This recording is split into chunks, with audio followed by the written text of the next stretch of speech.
นี่เห็นบ่ทุกคนนำกระเบิดเลยไรยังมีเป็นจุดเป็นบอลเป็นแบบนี้แหละปลาลมก็แห้งทุกคนเห็นบ่อันนี้จะเป็นหนองสระอยู่บ้านเฮาได้อยู่บ้านป่าบ้านดงเขตชนบทเขตชนบทชนเผ่ามังกรบรูบ้านเฮา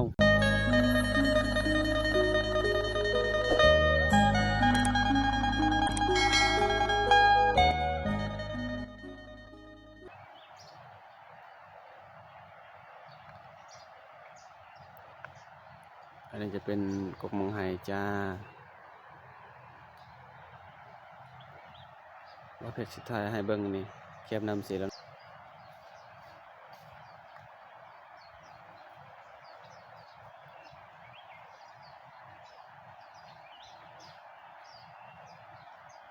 ก็ประมาณนี้แหละทุกคนนำสีแล้วน้องบ้านเฮาธรรมศาสตร์เห็นบอกว่าทุกคนมวลหลายเนาะอันนี้จะเป็นใบผาเข้มน้ำสีอันนี้ต้นบางไห่ย้ายทุกคนมีแต่ตัวหนึ่งนี่แหละแต่ก่อนแต่กี้ปูยาเฮาบางไห่ตัวนี้เนาะจนปัจจุบันนี้ก็บ่มีไผตัดบ่มีไผทำลายมันได้ทุกคนก็คือว่าแบบว่าเฮาจงเอาไว้เป็นมรดกทุกคนเนาะและอีกอย่างเฮาก็อยู่นี่เฮาเวลาเฮาไปเล่นไปเที่ยวมาเล่นมาแอนอยู่แคมป์แคมป์น้ำเสียแล้วน้องบ้านเฮาก็คือว่ามันห่มมันเย็นเนาะน้ำเสียแล้วน้องบ้านเฮาคือว่ามีปลูกไม้ใหญ่เนาะแล้วก็งามๆหนึ่งเห็นบ่มีต้นมันปลาจนเบิดคำสิเว้าทุกคนตอนนี้กำลังเป็นมากอยู่เนาะมาให้นี่กำลังเป็นมากยังบ่ทันสุกจ้าเนาะนกเขาหลายๆหนึ่งกินบางไห้นี่สุดยอดดีใจเนาะทุกคนเนาะนี่ก็จะเป็นน้ำสีบ้านเฮาอันนี้จะเป็นอ้ายฝนฟ้าเนาะกำลังฝนฟ้าก็คือว่าสุดกำลังสิเตรียมทางไห้ทางสวนฮอดยามฤดูเฮ็ดไห้เฮ็ดสวนแล้วเนาะเฮาอยู่บ้านนอกบ้านนาก็ต้องทางไห้ทางสวนบ่มีนาเฮ็ดบ่มีเปียกแนวทุกเขาทุกคนคนผ่านแล้วก็เตรียมไปเฮ็ดไห้เฮ็ดสวนคือเก่าออกป่าคือเก่าเนาะบ้านเฮาก็ซ้ำบ้านเฮาแล้วสิเอาหยังไปสู่เขาได้ต้องมีใจนั่นแหละสู่ตลอดไปเพื่อสิมีความแรงบันดาลใจแต่ละมื้อก็พอแล้วจะเป็นธรรมศาสตร์บรรยากาศตอนเช้าม่วนหลายเห็นบ่ประมาณนี้แหละธรรมศาสตร์บ้านเฮา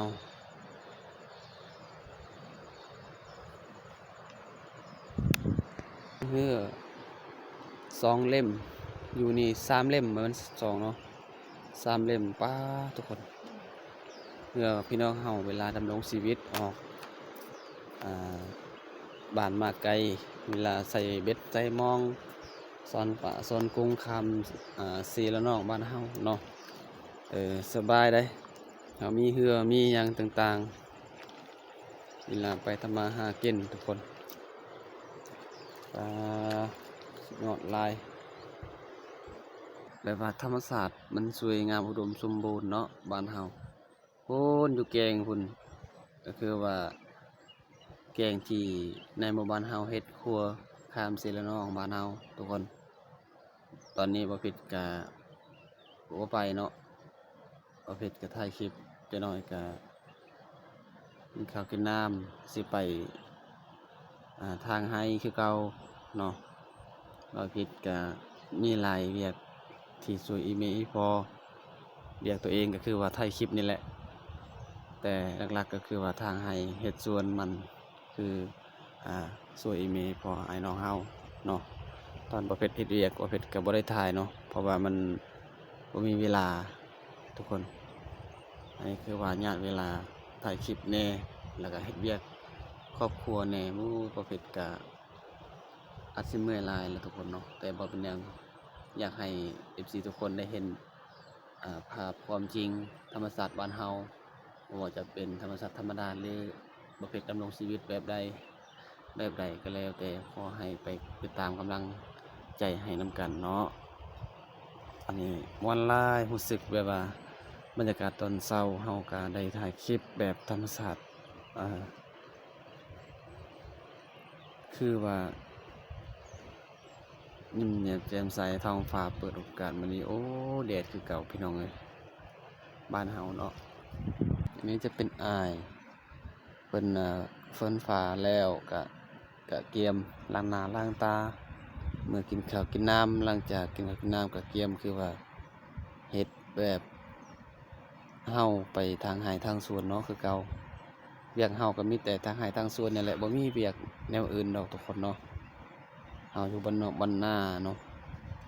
บ้านป่าบ้านดงก็คือว่าเฮ็ดแบบทางไร่ทางสวนปลูกข้าวปลูกมันปลูกอหยังต่างๆเนาะมีหยังก็ปลูกอันนั้นเลยทุกคนโอ้อันนี้จะเป็นธรรมศาสตร์นี่ทุกคนถ้าเฮาข้ามซีฝากทางพุ่นเนาะก็คือว่าอันนั้นก็เป็นป่าอุดมสมบูรณ์บ้านเฮาได้ทุกคนในหมู่บ้านเฮาก็บ่เค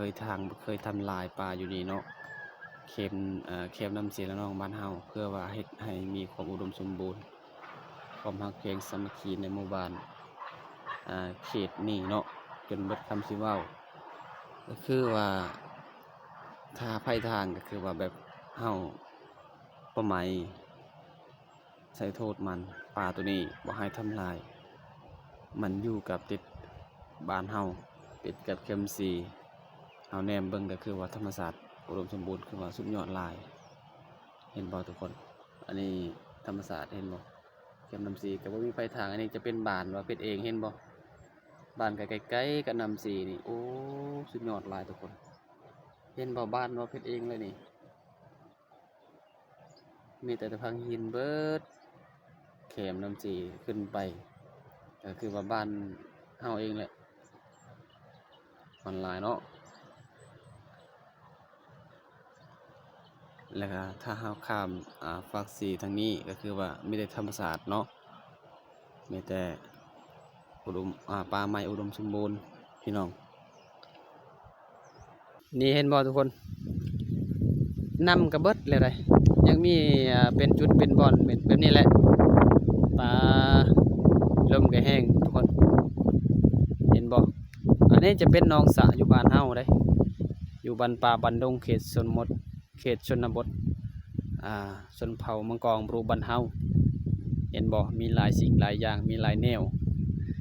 คันมีนำละลายหนึ่งนี่ก็คือว่าพี่น้องเฮาก็ดำรงชีวิตอยู่นี่แหละเอาสนุงมาสอนบ่ว่าจะเป็นป่าเป็นห้อยเป็นกงเป็นหยังเองก็แล้วแต่บ่ว่าจะเห็นแนวกินก็เอาเบิดทุกคนเนาะพี่น้องเฮาก็บ่ได้ติเขาเลือกเอาติเขาเปียกมื้อเลือกเขาจ๋าหรอกทุกคนเห็นบ่ทุกคนเป็นเดินเลยเห็นบ่ธรรมศาสตร์บ้านเฮาจนเบิดคำสิเว้าบ่ผิดเนาะป้าไปแล้วไปอีกเนาะไปแล้วอยากไปอีกทุกคนสุดยอด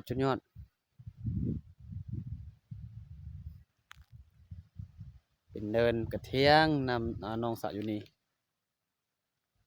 มีห้วยได้ทุกคนเนาะมันเป็นนองสระอยู่ป่าธรรมศาสตร์บ้านเฮาอุดมสมบูรณ์เนาะเห็นบ่น้ำซีก็ไกลเด้จากนองสระอยู่นี่เนาะคือว่าแบบห้วยก็บ่มีเลยทุกคนอันนี้ต้นไม้อยู่นองสระใหญ่ๆหนึ่งเห็นบ่ต้นไม้แต่ก่อนตะกี้บ่มีไผตัดเนาะออมนองสระอันนี้คือจะเป็นวิกพลังนองสระอันนี้คือว่าออมเบิดวิกพลังอยู่ในวิกเนาะพลังก็บ่ได้ดุดบ่ได้ตัดทำลายแบบจะเฮ็ดสวนอยู่นี่พี่น้องเพราะว่าอยู่นี่มันเป็นธรรมศาสตร์อุดมสมบูรณ์เนาะของอยู่เขตชนบทบ้านเฮาเนาะสุดยอดหลายเนาะเวลาเฮาไปเที่ยวไปเล่นมาแอนหรือดำรงชีวิตแบบไปสวนป่าสวนกรุงหรือเวลาเฮาไปเลี้ยงงัวเลี้ยงสัตว์เลี้ยงควายเนาะ ก็มาเล่นอยู่นี่ได้เวลาพี่น้องเฮาไอ้น้องอ่าลูกหลานมาเลี้ยงงัวเลี้ยงควายอยู่ในวิกพลังนี่ก็คือว่ามาเล่นอยู่นี่ทุกคนเห็นบ่ป้าจนเบิดคำสิเว้าได้ทุกคนบอนหอมก็มีเนาะเวลาเราไปเที่ยวไปเล่นเนาะอันนี้คันมีหลายๆคนมาเที่ยวนํมีทั้งหมู่เพื่อนหรือว่าผู้สาวไปกับทีมงานเฮาบ่ว่าจะเป็นแบบใดเฮาก็ถือน้ำถือข้าวถืออาหารการกินถืออ่าโต๊ะถือตังถือโอนอนอยู่นี่เฮ็ดคลิปต่างๆเนาะมาเล่นมาแอนอยู่นี่ก็ม่วนหลายเด้อทุกคนคันมีหมู่ไปนํมีผู้สาวไปนํก็คือสิบ่ได้อึดอัดบ่ได้วุ่นวายหยังดอกอยู่ในเมืองเนาะอันนี้อยู่ธรรมศาสตร์ก็ม่วนหลายหาอยู่ในเมืองนี่มันเห็นพี่น้องเฮาหลายๆคนเข้าหาเงินแบบเขาก็มีแล้วเนาะเขามีหยังก็หาได้แบบเขาหาก้อนว่าซั่นเฮาก็หาตำลังแบบอยู่บ้านนอกบ้านนามันวุ่นวายแน่เฮาอยู่ธรรมชาติแบบนี้เฮาอยากเฮ็ดหยังก็เฮ็ดเฮาอยากหาหยังก็หาตามใจสบายเนาะบ่ได้วุ่นวายกับไผบ่ได้ไปกินเหล้ากินเบียร์เนาะถ้ามีเงิน10-20,000ก็ซื้อเบียร์มากินอยู่นี่ก็ได้มาเล่นมาแอนถือโต๊ะถือตังเนาะบ่ว่าจะเป็นไปกับสาวหรือว่าจะไปกับหมู่เพื่อนนี่เห็นบ่เดินก็ม่วนถือตู้น้อยๆลำโพงน้อยๆก็โอ้ยจนบ่มีคำสิเว้าได้คันไปแบบนั้นเนาะแต่มื้อนี้คือว่าบ่เพชรก็บ่มีทีมงานสิไปนํแต่ไปคนเดียวแหละทุกคนเนาะคนตอนนี้อยู่บนนี้ก็คือว่าห่มอีหลีเนาะโอ้จนบ่อยากเมื่อบ้านเด้บ่เพชรนี่คันมีผู้สาวนํมีผู้สาวไปนํคือสิมีความสุขหลายเนาะคันมีผู้สาวนี่ป๊าทุกคนเอ้ยอยากได้เฮ็ดคลิปหลายๆโลดเบิ่งนี่ธรรมศาสตร์บ้านเฮาอันนี้จะเป็นน้องสาวอยู่ป่าได้มาเล่นมาแอนหลายๆคนคือว่าโอ้ยสุดยอดหลายเอาจึงใดก็มีโอกาสเทื่อหน้าบ่าวเพชรก็สิพาพวกน้องและทีมงานเฮาสาวสุขก็มาเล่นมาแอนอยู่นี่นํกันมาถ่ายคลิปอยู่นี่นํกันเนาะทุกคนเนาะสาวสุขก็อยากไปนํกันแต่ว่าเพิ่นก็ยังบ่ค่อยมีเวลาเนาะและอีกอย่างเพิ่นก็ไปถ่ายคลิปทางอื่นมื้อนี้บ่าวเพชรก็ไปคนเดียวทุกคนปลาจุดยอดหลายเนาะเอาคลิปนี้ก็ประมาณนี้แหละทุกคนบ่มีหยังหลายมีแต่ไปเที่ยวธรรมชาติบ้านเฮามาเล่นแม่นบ้านป่าบ้านดงเนาะอยู่เขตชนบทเนาะสมพรมังกรหมู่บ้านเฮาเด้อไปเห็นคลิปนี้แล้วก็อย่าลืมกำลังใจให้ติดตามเด้อเอาทุกคนหลังจากบ่าวเพชรมาเล่นแม่แอนมาเที่ยวหนองสะอยู่ป่าเขตชนบทเนาะสมพรมังกรบ้านเฮาก็ประมาณนี้แหละบ่มีหยังหลายทุกคนบ่าวเพชรก็ขอปิดคลิปก่อนเด้อทุกคนคลิปนี้เนาะไปได้เห็นคลิปนี้แล้วบ่าวเพชรขอฝากกดไลค์กดแชร์กดติดตามเนาะรับชมมาฟังแต่ต้นจนจบเพื่อกำลังใจให้บ่าวเพชรคลิปต่อไปเนาะขอบใจที่กดติดตามและพบกันใหม่คลิปหน้าทุกคนบ๊ายบายครับเพลงกัน